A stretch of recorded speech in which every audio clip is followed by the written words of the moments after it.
Hey everybody! Hey AJ Fields, what you doing, girl? Well, I'm working on this white deck I going Let's on. take a look at this white deck. Right. Ooh, Well, we got 22 planes, well, okay. 3 Emerias, 3 Walls, 3 Captains, 2 Emeria Angels, 4 Knights of the White Orchid, 4 Conquerors. Wait, that one's too glary. There you go. Conquerors Pledge, Day of Judgment, Harm's Way, 3, 4 Paths, 4 Baneslayer Angels, and 4 Honor of the Pures. Okay, and what was your record at the FNM when you played this? I went 4-0-1 because I drew with Mike Beecher in the finals. Now, do you think that was a mistake, or could you have taken Well, you know, I mean, him and his extra card sideboard, who knows what could happen. How many was packing against you? 47? Yeah. The box, a separate box, but like a gun holster. I mean, his deck was good, but I think, you know, with my paths and Wrath of Gods, it might have been a tough one. Yeah, you're thinking if you just save the path for his Shroom, I guess. But anyways, let's discuss the deck. What did you like the most? Well, I'll tell you what I liked the most. The entire deck. It played so well. Just the combo of... It played a lot like black-white tokens, but with no black. With the Conqueror's Pledges putting out 6 tokens, with the Captain of the Watches just pumping out tokens. The Angels could pump out tokens, and then you had huge finishers like the Baneslayer Angel just to slap down after they've dealt with all your tokens. Yeah. You play a lot of early creature control like the Paths, the Wraths, and the Harm's Ways. That gives John a really, really big fit because they'll try to swing in as fast as they can. You're like, Path your guy, Harm's Way your guy, then Wrath they got 2 of their dudes away. Also, a lot of people don't like the Knight. I am in love with him. He's so good. At a 2/2 first strike, he's really good. When you have an Honor of the Pure and he's a 3/3 first strike, he's unbelievable.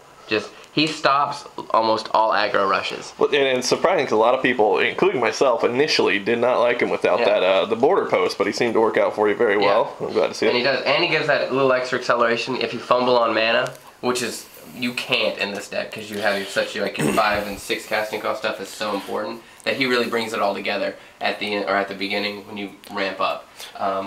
The card I liked the least in the deck, I think, was the Emeria Angel. Okay. When she showed up, you know, she usually showed up, made like 1-2 tokens at the most, then usually I'd won the game at that point. So I know the mono white deck from Star City was playing the 9 casting cost. Iona, yeah. Yeah. I'm thinking about switching it, but then that would take my curve up really high. But, I mean, I don't know. She's just one of the iffy cards, the only iffy card in the deck. The walls were amazing. The Conqueror's Pledges were just ridiculously good. Now, how did you feel about Day of Judgment? I noticed a lot of decks were not to say faster than it, but you know, I mean, Wrath is a questionable format to me because I'm playing, you know, hasty creatures that die anyways, and well, that's why I packed so many paths in Harm's Way. I'm basically 7 1-drop deal with creature stuff. Yeah. Like if you've got the first turn Goblin Guide. You got the first turn Harm's Way. I've got the first turn Harm's Way or the Path, and then the Path also combos with the Knight where I get the acceleration even if I'm on the play. Yeah, and it doesn't seem like your opponent's tempo should matter much. I mean, you get tremendous card advantage, especially from Conqueror's Pledge, and you got the Captain of the Watch wherever she went. Right here. Yeah. And then once I get 7 more lands, Emeria I wrath my creatures away, and then I just bring them back. Yeah, even prices on Star City should say this card's still in question. I mean, it's going for $2, but a land that reanimates by itself, I mean, that just seems like an amazing card. I'm glad you put it to the test. Yeah. I know, fucking Tran, I played him. Fucking Tran! Fucking Tran, that guy.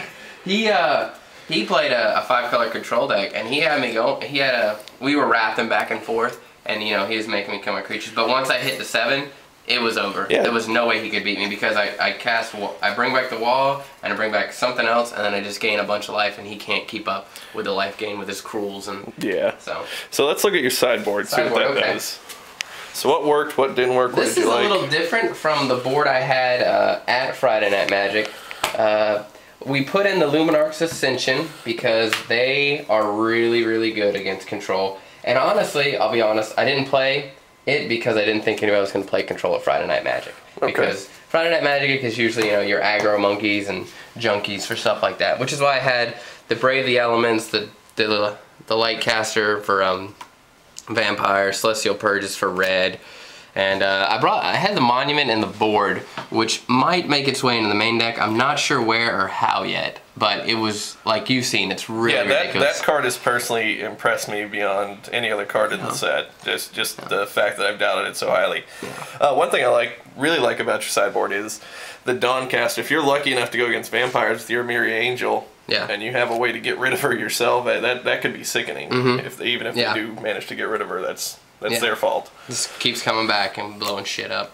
And Oblivion Ring, obviously, because it's just nice to have something that if you don't know what's out there, like with the new format, I wasn't really 100% sure what I was going to play, so throw in Oblivion Ring because I can handle anything. Okay.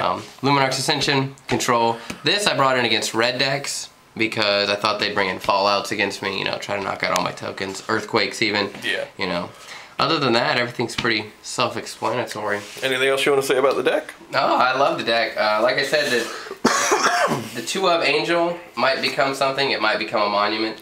But other than that, the deck ran really smoothly, and I would play it again at a tournament if I went to it. All right. All right.